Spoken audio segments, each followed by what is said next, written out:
Bonjour, voici la lettre des signaux faibles de juin 2025, numéro 246. C'est curieux, j'avais l'impression que c'était 247. Bref, qui a 7 signaux faibles, et voici ces signaux faibles.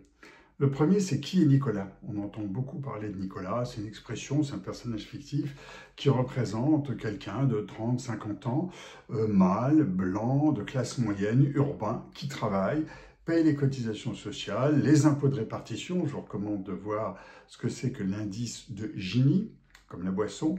Et aujourd'hui, cette expression est attribuée politiquement à la droite et à l'extrême droite. Sont aussi apparus Bernard et Chantal, qui sont les parents de Nicolas, potentiellement, donc des retraités attachés à leurs acquis et à leur bulletin de vote.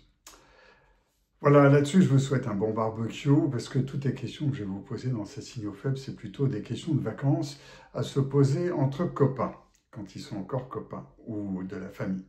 Signal faible 2, alors ça c'est un titre surtout, la paix vient d'être signée entre deux pays, l'un qui est 10 fois plus peuplé que l'autre.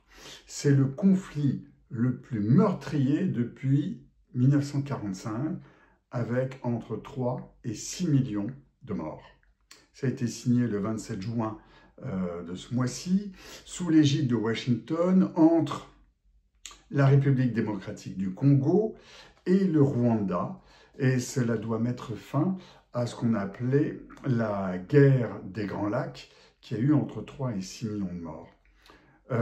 Dans l'indifférence générale, dans l'absence du mot génocide, du mot dévoyé génocide, on se demande pourquoi ce silence.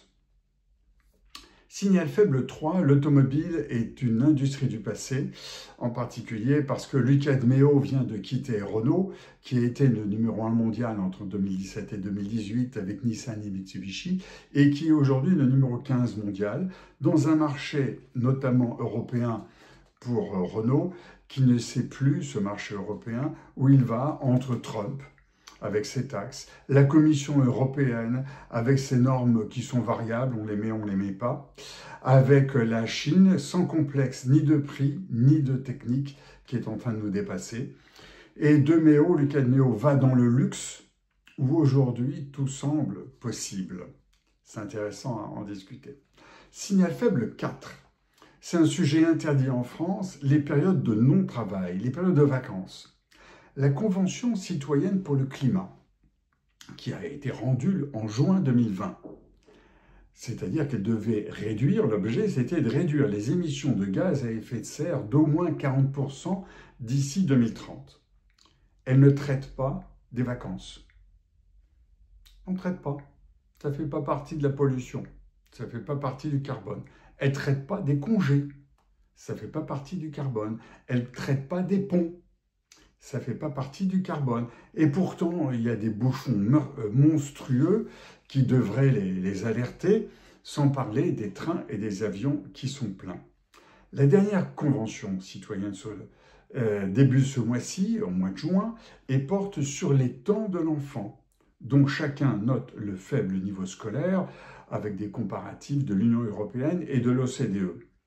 Et des journées trop remplies. C'est unanime sur ces études.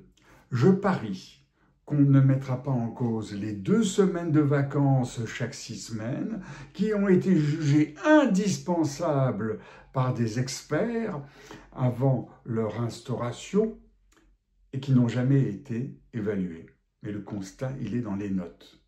Là, je crois avoir perdu des abonnés à la lettre des signaux faibles. Échangez autour de vous d'abord. Signal faible 5, lié au précédent. Je me suis toujours interrogé sur combien de temps de sa vie on travaillait. L'OCDE vient de donner la réponse ce mois-ci, ce mois de juin 2024. Vous faites juste le calcul à l'envers. Une année, c'est 365 journées de 24 heures, soit 8760 heures. L'OCDE dit qu'un Français, toute population confondue, de 100 ans de 0 à 100 ans, 110 ans, toute catégorie, toute population confondue, travaille 666 heures. 724 pour un Allemand, 870 pour un Canadien, soit 7,6% du temps de sa vie. Bon, évidemment, il dort un tiers de sa vie. Donc, il travaille 11,5% du temps de sa vie. C'est une moyenne, un peu moins pour une femme qui vit plus longtemps puisqu'elle vit 4 ans de plus. Je reprends à l'envers. Une femme née en 1980 vivra en moyenne 85 ans, peut-être 86, 87, ça c'est les moyennes, hein, bien sûr, et devrait travailler 42 ans, voire 43, voire 44 ans, à peu près. C'est la moitié de sa vie. Elle travaillera 35 heures par semaine pour 46 semaines, puisqu'il y a 5 semaines de congés et quelques jours de fériés et de ponts. Donc je compte pour cela 6 semaines. Je pourrais presque en compter 7, mais 6. C'est-à-dire qu'elle va travailler 25% de sa vie éveillée, de ses années de travail. Donc 14% de sa vie totale. Je vous laisse refaire les calculs. Et je vous rappelle simplement qu'en 1950, un homme, un humain en France en tout cas, travaillait 1900 heures par an avec 2 semaines de congés payés. Signal faible 6, Nutri-Score ou Environnement Score. Le Nutri-Score, ça marche tellement bien qu'on le voit décliner dans tous les pays d'Europe sauf l'Italie. On le voit décliner sur les voitures, les appartements, les machines à laver qu'on achète, les voitures, et ça fonctionne très bien. Ma question, c'est l'Environnement Score. En gros, si un produit est noté A et qu'il a traversé le monde entier pour être consommé, pour être consommé parce qu'il a été fait ailleurs, ou il y a un certain nombre d'ingrédients qui le composent, qui ont été faits ailleurs. Il est bon pour le corps, mais il n'est pas bon pour l'environnement. C'est-à-dire que, alors je prends l'exemple bien sûr du raisin du Chili aussi, ou de la rose du Kenya pour la fête des mers. On peut prendre de très nombreuses choses, produits, y compris par exemple les voitures ou autre chose. Donc il est très bon pour son Nutri-Score, si c'est un produit alimentaire, mais très mauvais pour son score environnement.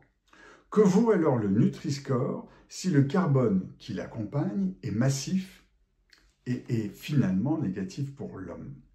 Et puis mon signal faible 7, je suis originaire de Metz, il faut aller voir Pompidou-Metz. Il y a en ce moment une exposition sur le Pompidou-Metz avec 2 expositions qui répondent à la question. Voilà des œuvres, imaginez-les plus loin. Alors il y a d'une part 100 copistes qui ont eu libre cours au Louvre et qui ont pu copier ce qu'ils voulaient, avec un regard qui nous oblige à partir des grands classiques anciens à faire un saut dans la réinterprétation, dans le futur, sans contrainte de matière ou de mode de représentation pour ces 100 copistes. Et puis il y a le fantasque et provocateur Maurizio Catalan, qui présente 40 œuvres à lui, au milieu de 400 œuvres du Centre Pompidou Paris qu'il a sélectionnées, qu'il a choisies, et il nous provoque, il nous choque. Et je vous recommande vraiment d'aller voir cette exposition si vous allez à Paris. Personnellement, j'ai passé environ 4 heures. Ces 2 expositions sont inspirantes. Elles ont le don de nous interpeller par les artistes sur notre présent comme sur notre futur, et ça fait du bien à la prospective. Voilà, je repars en plongée, et à bientôt.